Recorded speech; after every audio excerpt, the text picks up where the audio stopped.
السلام علیکم ویوز، میں ہوں آپ کا ہوسٹ رانا وسیم اور آپ دیکھ رہے ہیں ہمارا اور آپ کا اپنا channel history of Rajput.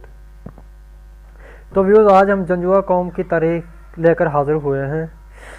Janjua Punjab راجپوتوں کی ایک نامور قوم ہے۔ یہ لوگ زیادہ تر راول پنڈی کے ضلع میں آباد ہیں، جبکہ دوسرے نمبر پر جیلم ان کا مرکز ہے۔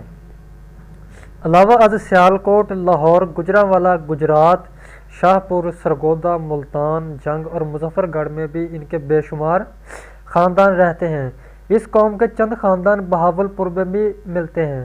ڈیرہ اسماعیل خان بنو میں بھی کافی تعداد میں یہ لوگ آباد ہیں، جبکہ آزاد کشمیر اور پونچھ کے علاقوں میں ان کی خاطر خواہ تعداد آباد ہے۔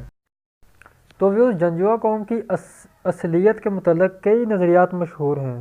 ایک معروف نظریہ یہ بھی ہے کہ یہ لوگ اس مشہور راجہ مل کی اولاد ہیں، جو ایک راٹھور راجپوت تھا، اور راٹھور خود پنوار راجپوتوں کی ایک شاخ ہے اور پانڈوؤں کی اولاد میں سے تھا۔ کئی ماہرین کا اس قوم کو اگرچہ چندر بنسی راجپوت تسلیم کرتے ہیں، کیونکہ راٹھور سوریا ونشی ہیں، لیکن راٹھور نہیں مانتے۔ تاہم حقیقت یہی ہے کہ یہ قوم راٹھور راجپوتوں کی شاخ ہے اور ان کا تعلق اگنی کل راجپوت خاندان سے ہے، جو نسل کے اعتبار سے ساکا یا تکا تھے۔ جنرل کنگ ہام کے نظریے کے مطابق جنجوا قوم بے حد قدیم قوم ہے، جو 1500 برس قبل از مسیح میں پنجاب میں داخل ہوئی تھی۔ یہ قوم مشہور آریہ قبیلہ اجامدہ کے ساتھ یہاں وارد ہوئی تھی۔ اس قوم نے اجامدہ قبیلہ کے ساتھ مل کر راولپنڈی سے ملتان تک کے درمیانی رقبے پر اپنی حکومت قائم کر لی تھی اور ان علاقوں پر صدیوں تک حکمران رہی۔ البتہ ہمارے نظریے کے مطابق جو لوگ قبل از مسیح کے کسی دور میں آریہ قبیلے اجامت کے ہمراہ مرکوز علاقے میں وارد ہوئے تھے، انہیں جنجوا نہیں کہا جا سکتا۔ ہم سمجھتے ہیں کہ وہ جنجوا قوم کے اجداد تھے۔ یاد رہے کہ جنجوا پانڈوؤں کے ابناء خلاف مانے جاتے ہیں، جو پانڈوؤں کا ان علاقوں میں قیام ایک تسلیم شدہ امر ہے۔ راٹھور جنجوا قوم کے جد امجد کا نام راجہ مل تھا، جو ظاہر ہے پانڈو راٹھور قبیلے سے تھا۔ کہا جاتا ہے کہ یہ راجہ مل 980 عیسوی میں جودھا پور یا کنوج سے نقل مکانی کر کے اس علاقہ میں آیا تھا۔ یہاں آ کر اس راجہ کو معلوم ہوا کہ قدیم دور میں اس کے اجداد پانڈو جیلم شمالی پہاڑی میں آباد رہے ہیں۔ چنانچہ راجہ مل نے بھی اپنے اجداد کی طرح انہی پہاڑیوں کے قریب راج گڑھ آباد کیا۔ راج گڑھ کو اب راج کوٹ کے نام سے یاد کیا جاتا ہے۔ راجہ مل اپنی نئی راجدھانی پر 980 عیسوی سے لے کر شہاب الدین غوری کے حملہ تک نہایت امن و سکون سے حکومت کرتا رہا۔ جب شہاب الدین غوری نے ہند پر دھارا کیا تو اس نے راجہ مل کو اپنے حضور طلب کیا، لیکن راجہ مل نے اس کی اطاعت کرنے سے انکار کر دیا۔ اس انکار کا نتیجہ یہ نکلا کہ شہاب الدین غوری نے راجہ مل پر پوری قوت سے حملہ کر دیا اور شکست دے کر اسے گرفتار کر لیا۔ راجہ مل نے چاروں نہ چار ہندو مذہب چھوڑ کر اسلام قبول کر لیا۔ کہا جاتا ہے کہ اس سے قبل جنجوا قوم تمام کی تمام ہندو تھی اور ہندوؤں کی طرح جنجو یا زنار پہنتے تھے۔ چنانچہ جب ان کے راجہ مل نے مذہب اسلام قبول کر لیا تو ان کی تقلید میں راجہ مل کی تمام قوم بھی مسلمان ہو گئی۔ جب یہ لوگ مسلمان ہوئے تو انہوں نے اپنے جنجوئے گردن اتار کر ایک طرف رکھ دیے، یعنی وہ گردن میں پہنا ہوتا ہے، اور جب بے شمار جنجوؤں کی جن کی وزن کئی من بنتا تھا جمع ہو گئے تو انہیں آگ لگا دی گئی۔ چنانچہ اسی دور سے اس قوم کا نام جنجوا مشہور ہو گیا۔ کئی ماہرین کا اس روایت کو تسلیم نہیں کرتے۔ جنجو جلانے کی وجہ سے یہ قوم جنجوا کہلائی۔ ان کا کہنا ہے کہ جنجو جسے یہ قوم ترک کر رہی ہے، اس کے نام کا حصہ کیوں کر بن سکتا ہے؟ یہ نام تو اس قوم کا پڑ سکتا ہے جس نے جنجوا یا زنار پہننا شروع کیا ہو۔ جنجوؤں کا استعمال ترک کر کے یا جنجوا توڑنے پر اس قوم کا نام جنجو توڑ مشہور ہونا چاہیے تھا۔ ایک روایت یہ بھی ہے کہ راجہ مل کے ایک بیٹے کا نام جوہد تھا، یہی جوہد کثرت سے استعمال ہوا تو جنجوا بن گیا، گویا جوہد کی اولادیں جنجوا کہلائیں۔ ایک انگریز مصنف مسٹر برانڈرتھ کا بھی یہی خیال ہے کہ راجہ مل کے بیٹے جوہد اور جوہد کے بھائی ویر کی اولادیں جنجوا کہلائیں۔ ہمارے خیال میں بلا شبہ راجہ مل کے بیٹے جوہد اور ویر کی اولادیں اسلام قبول کر لینے اور جنجو اتار کر جلا دینے والے واقعے کی نسبت سے ہی جنجوا مشہور ہوئیں۔ روایت ہے کہ راجہ مل نے سلطان شہاب الدین غوری کے ہاتھ پر اسلام قبول کیا۔ اس وقت اس کے 5 بیٹے تھے جن کے نام جوہد، ویر، کلہ، ترلونی اور کھاکھا تھے۔ یہ 5 بھائی الگ الگ قوموں کے اجداد بنے اور ان میں سے الگ الگ قبیلے وجود پذیر ہوئے جن کی تفصیل حسب ذیل ہے۔ ویوز اس سے پتہ چلا کہ جنجوؤں کی آگے 5 شاخیں یہاں سے الگ ہو گئیں: جوہد، ویر، کلہ، ترلونی اور کھاکھا۔ اس کے بعد ان کی آگے اور ان سے کئی شاخیں نکلتی ہیں۔ راجہ ویر خان پسر مل۔ راجہ ویر خان اپنے باپ کے بعد کھیوڑا اور پنڈا دادن خان کا حکمران بنا۔ اس کے بیٹے راجہ احمد خان کی اولاد ملوٹ، بادشاہ پور اور ڈالووال کے خاندان ہیں، یہ لوگ وہاں آباد ہوئے۔ اور راجہ مل کا بیٹا راجہ جوہد اس علاقے کا وارث بنا جہاں قدیم مکشالہ آباد تھا اور وہاں زیادہ تر برہمن رہتے تھے۔ راجہ جوہد نے اس علاقے کا نام مکھیالہ رکھا اور ایک قلعہ اور 2 بارانی تالاب تعمیر کروائے۔ یہ قوم کئی صدیوں تک انہی بارانی تالابوں کے پانی کو استعمال کرتی رہی کیونکہ ان تالابوں کے علاوہ ان کے پاس پانی حاصل کرنے کا کوئی ذریعہ نہیں تھا۔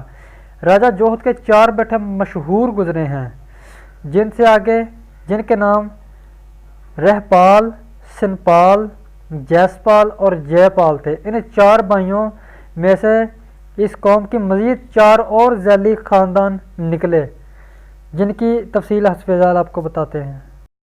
نمبر 1 پر رہپال۔ رہپال نسل سے باگاں والا، کوٹ عمر، پنڈی، کھوکھر، ورگاہا، چاکری، پرچک، نتھیال، فرید پور اور شیرپور ان جگہوں میں آباد ہوئیں۔ جیتپور اور نائیتیل کے خاندان وجود پذیر ہوئے۔ رہپال ملوٹ میں حکومت کرتا رہا۔ اس کے بیٹے نارو نے نارا تعمیر کیا اور نارو کے پوتوں ہست خان اور تاتار خان نے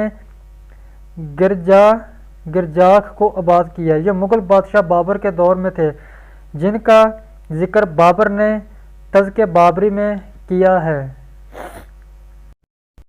آگے سنپال کی نسل سے چوہا سدون شاہ، دیہا جومبڑ، کوٹلی سیدہ، کٹوارا، سلوری، کس و چمپی، مخدوم جانی، وٹلی، لدر، وہالی، دڑیالہ اور کھوہالہ کے خاندان بنے، جبکہ جیسپال کی اولاد تھوڑی تھی صرف کلووال میں سکونت پذیر ہوئی، یعنی ان کی گوت نکلی کلووال، جبکہ جیسپال کی اولادیں ڈنڈوت اور ورنڈا کے نمبردار خاندان ہیں۔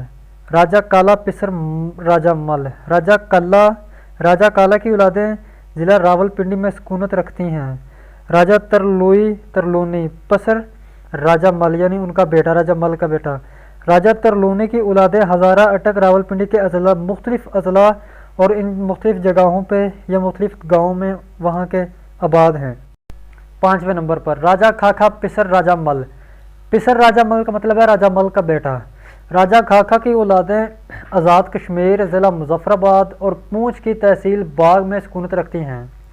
جنجوا قوم کی مزید بے شمار ذیلی شاخیں ہیں، تقریباً 20-25 کا ذکر تو میں کر رہا ہوں، اور ان سے آگے بھی بہت ساری اور شاخیں اور ذیلی گوتیں نکلتی ہیں۔ تاہم یہ قوم ادوی اعتبار سے جس قدر بڑھتی گئی اس قدر منتشر بھی ہوتی گئی۔ اگرچہ یہ عظیم قوم باہمی متحد رہتی تو اس علاقے میں کوئی بھی دوسری قوم اس پر غالب نہ آ سکتی تھی، لیکن جوں اس قوم کی افرادی قوت بڑھتی گئی تو یہ بے شمار گروہوں میں تقسیم ہوتی گئی اور اپنی قوت کھوتی گئی۔